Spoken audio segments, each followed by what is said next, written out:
Halo, assalamualaikum warahmatullahi wabarakatuh anak-anak. Ketemu lagi dengan saya Bunda Eka, dan kali ini Bunda akan menerangkan suatu pengetahuan umum tentang penyakit. Nah, penyakit itu apa sih? Kira-kira anak-anak tahu nggak penyakit itu apa? Oke, di sini Bunda akan menerangkan tentang pengertian penyakit itu apa sih.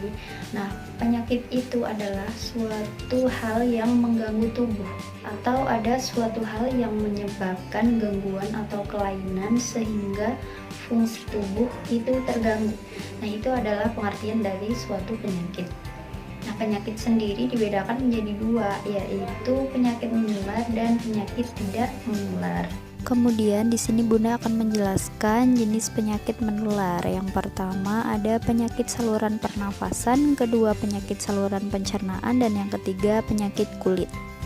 Kemudian kita bahas dulu jenis penyakit yang menular pada penyakit saluran pernafasan. Yang pertama ini ada tuberkulosis atau TBC. Mari kita kenal gejala-gejalanya. Gejala penyakit TBC diantara lain penderita pucat, kurus, badannya terasa lemas dan lesu, tidak memiliki semangat kerja, pada waktu malam hari sering berkeringat, batuk-batuk disertai suhu badan naik, berat badan terus turun, dan yang terakhir sering batuk dengan mengeluarkan darah sampai 1 gelas atau bahkan lebih. Kemudian penyakit yang kedua ada influenza. Dari gejala-gejala influenza antara lain tiba-tiba demam disertai panas dingin, kemudian kepala terasa sakit, tulang sendi terasa ngilu, hidung beringus, encer atau kental, tenggorokan sakit, batuk-batuk, yang terakhir perut terasa mual.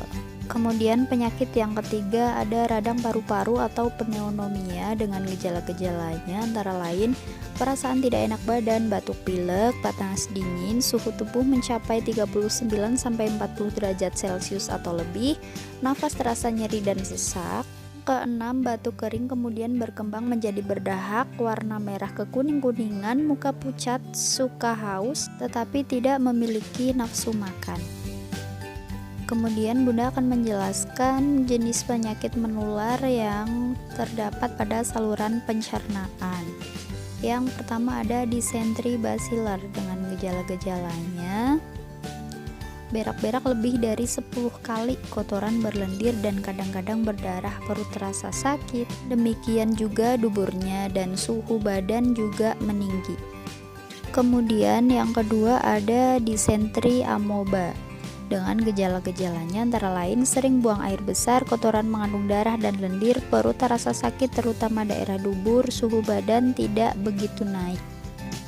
Kemudian yang ketiga ada kolera dengan gejala-gejalanya antara lain badan terasa lesu, panas naik, kepala sakit, otot juga terasa sakit, perut sakit, buang air besar encer sampai 20 kali sehari.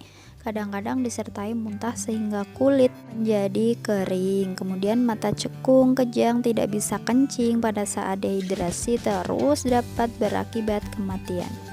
Kemudian yang keempat ada tipes dengan gejala-gejalanya badan terasa lesu, panas terus tinggi, sakit kepala di kening, lidah kotor, terasa mual dan disertai rasa sakit di otot.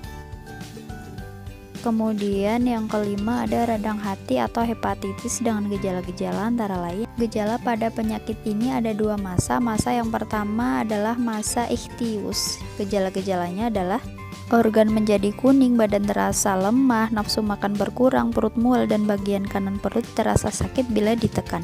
Dan yang kedua ada masa ichterus atau kuning. Air kuning menjadi kuning kehitam-hitaman, mata kuning dan kulit juga kuning.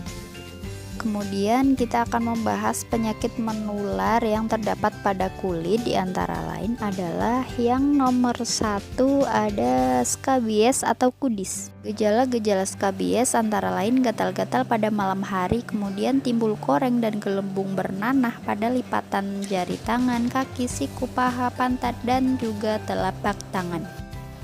Kemudian yang kedua ada kadas atau tinea imbricate dengan gejala-gejalanya bercak-bercak putih, bersisik dan berbatas jelas disertai bulatan, disertai juga rasa gatal.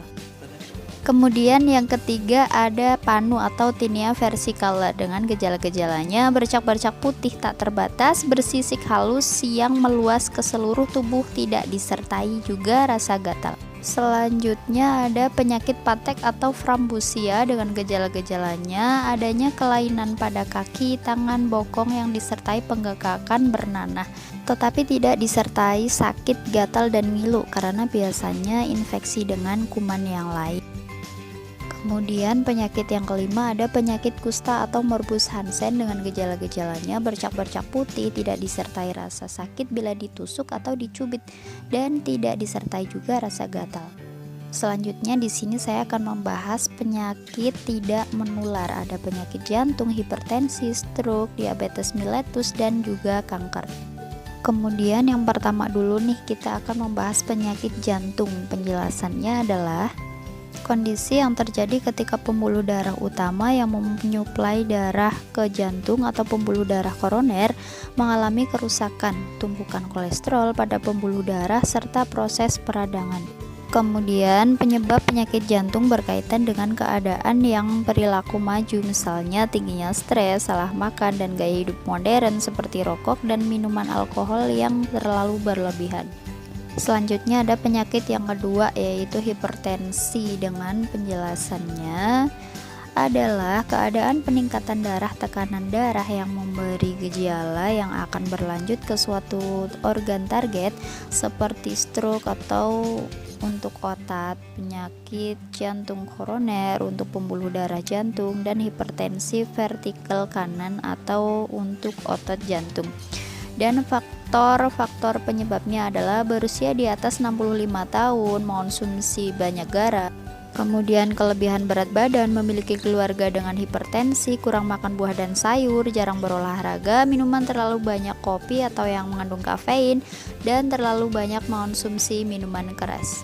Kemudian penyakit yang ketiga ada stroke, dengan penjelasannya adalah suatu penyakit definisi neurologis akut yang disebabkan oleh gangguan pembuluh darah otak yang terjadi secara mendadak dan menimbulkan gejala dan tanda yang sesuai dengan daerah otak yang terganggu.